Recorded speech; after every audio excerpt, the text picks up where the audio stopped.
Promotion in the United States Army can be very important, right? It gives you more leadership qualities. It gives you probably better pay, which is what a lot of people really want.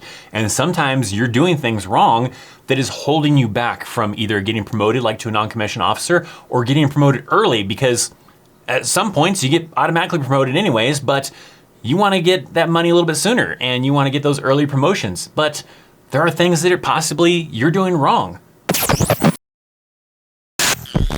So I want to give you some different tips, some different things that possibly maybe you need to look at for yourself, or keep in the back of your mind if you're someone that's wanting to join the Army, so that way you know, what do I need to do to try to make rank faster, to try to build up in rank, to keep me from being held back. Because when you're at those early ranks, right, E1 through E4, yes, it does have an automatic promotion time frame where you're automatically just gonna get promoted anyways after this amount of time. But if you want to start getting promoted faster, so that way you can start making better pay sooner, start getting more responsibilities sooner, then there's some things you need to do to make sure you stand out. The reason why you need to stand out is because there are possibilities for waivers. Waivers to get you promoted earlier than that set time frame. If it's supposed to be after 2 years of being in the Army, then you can get promoted here. Well, maybe you want to get promoted earlier, so you need to try to get those waivers so that way you can get promoted in less than the required time. So you need to get it on the mind of those NCOs, right? You need to be the person they think about when they're in those meetings and everything with a platoon sergeant or whoever, to think about, hey, we want to put in some people for some waivers for promotion early, right? And you want to be the person on their minds when they think about that. Be like, oh, so-and-so, they've done these great things, whatever, and I want to put them in for a waiver and try to get them promoted early. So some things that you might be doing wrong that is keeping you off of their minds, or things you need to be doing to get on their minds, that's what I want to kind of cover. And it comes down to, first and foremost, the basics. The basics of just being on time. Now, there is technically no such thing as being on time in the military or in the Army. There's only early or late. So a lot of people use the phrase, 15 minutes prior, or even 15 minutes prior to being 15 minutes prior, whatever you kind of want to go off of. But if you have to be somewhere at 9 o'clock, you should be there probably 8:45, maybe even 8:30, depending on where your comfort zone kind of lands. Especially like if it's a place you've never been to, then you want to have a little bit of kind of comfort zones. That way if you show up at the wrong place, maybe you have some time to correct it. But if it's a place you've been to, you know how to get there, then cool. Maybe you can be, 15 minutes prior, 20 minutes prior, something like that. Whatever it is that gets you there before the time you need to be there. That way when people start looking around, seeing if we got everybody around the time, of getting close to what we're supposed to start doing, whether it's a formation or some kind of work activity type of thing, they see that you're already there, then you're good to go, right? If you're just showing up, or you're showing up barely in the nick of time, that's not someone that I want to put in for early promotions. If you can't be somewhere early to make sure that I don't have to worry about you when it's getting close to that time, you're not someone I'm gonna want to put in early for a promotion waiver, right? So you need to be there early, so that way you're someone that I don't have to worry about being somewhere on time. If there are crappy things that have to get done, because that is something that happens commonly in the military and the Army. There's just crappy things that have to get done and somebody's got to do them, and the NCOs are putting that stuff out and you're complaining all the time. I don't want to put in for that person to get promoted early, because that person complains every freaking time. I know we have to get this crappy thing done or things to get done. They're just going to complain about it. So I'm like dreading having to deal with this individual. I'm not going to put you in for early promotion.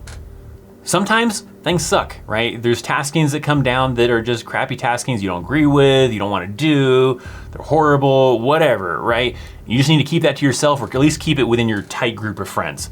Because you complain to the wrong people, you complain in front of non-commissioned officers and everything like that, they're gonna see that. They're gonna be like, this person complains about every freaking thing we give them. Well, me, as like a former non-commissioned officer, a lot of times I'm gonna keep giving the crappy taskings to those people that complain. So hopefully they learn their lesson and just learn to suck it up and drive on, because we all gotta do it. If you're the person that always wants to give me attitude, when I say that, hey, we gotta go do this stupid tasking type of thing, I'm gonna keep on giving you the stupid taskings.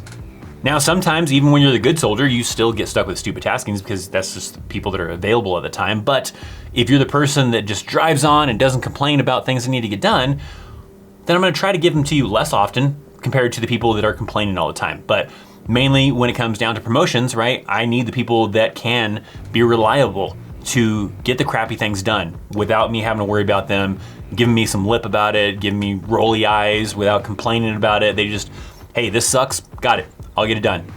Those are the people in my mind that stand out, and when it comes time to give waivers to get them promoted early, I'm gonna be like, hey, I can rely on this person, every time these crappy things come down, and if I give it to them, they'll just keep their mouth shut and get it done and take care of it.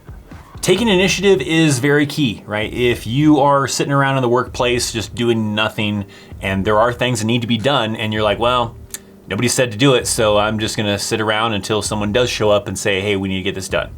That's not something that's gonna stand out in my mind, right? If I am a non-commissioned officer and I'm busy getting other things done and then I go check on these other soldiers in this other location and they're just sitting around when there are things that could be getting done, I'm gonna be a little disappointed, right? I'm gonna be a little bit bummed out. But if I do show up and I see that, hey, so-and-so took initiative and wrangled up a couple people to get some things done, and now this thing that I hadn't had a chance to kind of get around to making sure it happens is already being accomplished and everything because these people took initiative to get it done, even though nobody had given them instructions to tell them to get it done.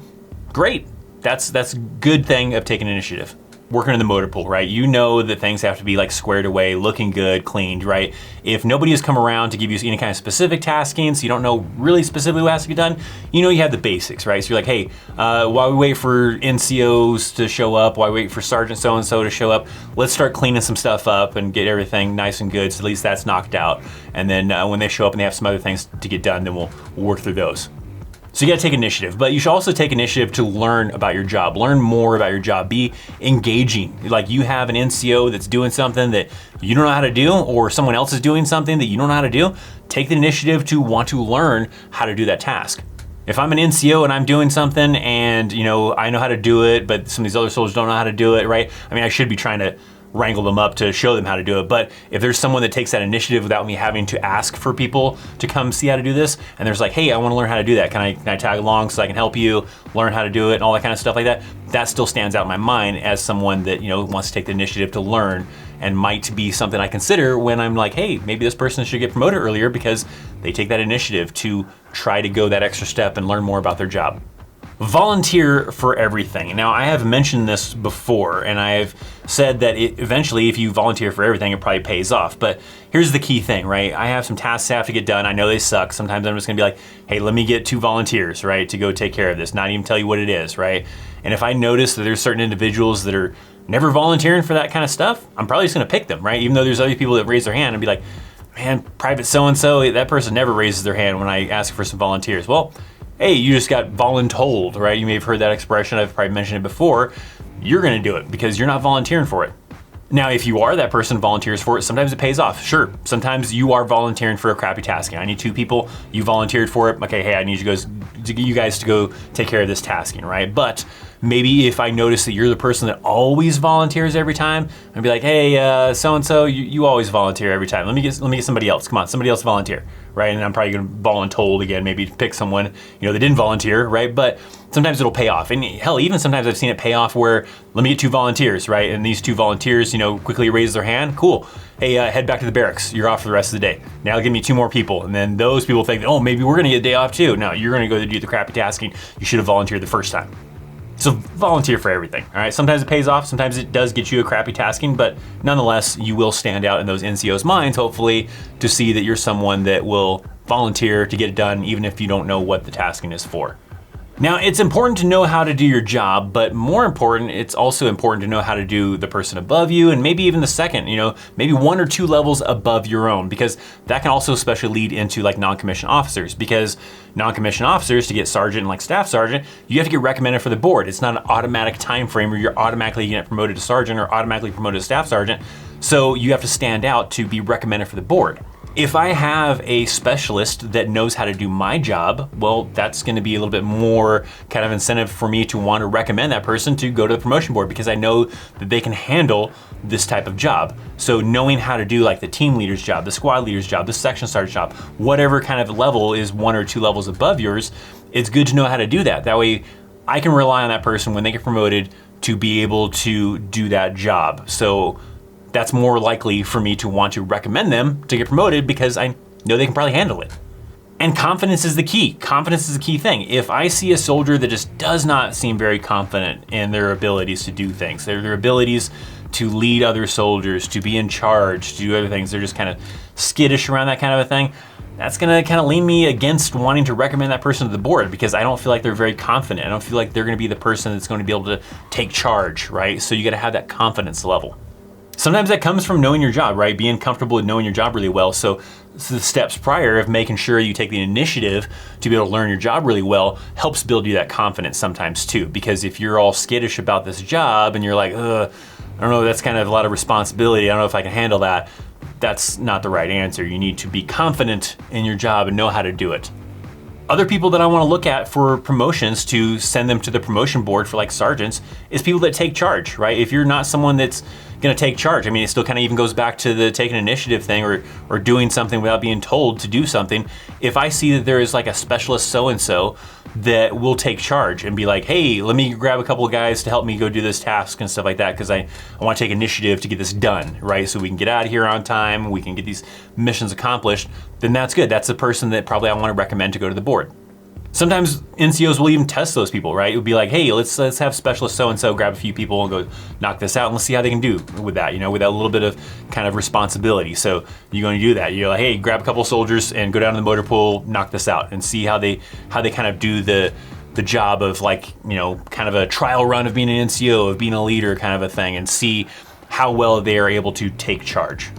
An important thing as an NCO is being able to help soldiers and motivate soldiers, right? So I want to see if this specialist can be helpful to soldiers, motivate soldiers. So that is something probably that also factors in as far as someone wanting to recommend you for the promotion board. If I see that specialist so-and-so, sees these soldiers struggling in physical fitness and they try to help them out, try to motivate them to push on during the road march or during the daily work type of thing. They're helping soldiers that maybe aren't very familiar with how to do the tasks and they are familiar with how to do it, then that's a very key leadership kind of quality.